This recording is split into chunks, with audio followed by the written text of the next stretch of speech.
ka si ko tulo mo tunong bigyan na bigkabapagyan masina kung day nakakol ng low dik na humlo tour her kun in her kun ng low mo boy pa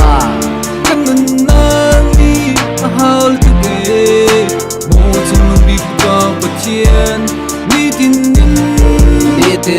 nandu ding tu kakol man se boy kamulo chẳng cho lao lắm khuê nạc lâu dần cây mà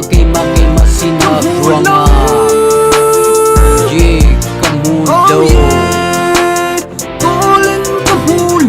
ruộng bị chua boy ba nang matel lâu in min xin nạc gai bên ruộng à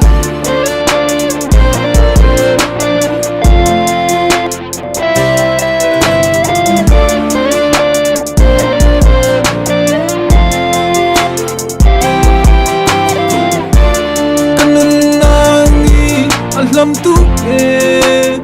mo ka boy ba ka boy trong nông bị ba ka chia ka thiên long chung ma ra cũng lo ding nang nun chu ka mu ma masina gindik nak nun ka kol man se kamulo ka tong lo nge chen nak tu ni kana kanen lung rom na kan ka van kha te ga chun mu boy pa ke jin lung ni na do dik nak chan nak chu alam kanun nani ahal tu ke mo chung bi ka pathian ni tin du ding chu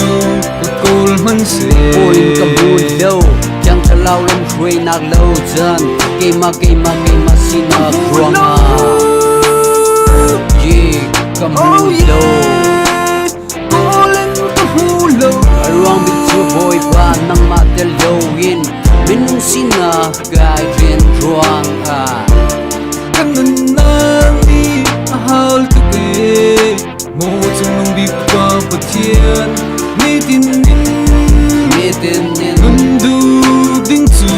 kakol man se boy kamulo chẳng cho lao lắm khuê nạc lâu dần cây mà xin nạc ruộng à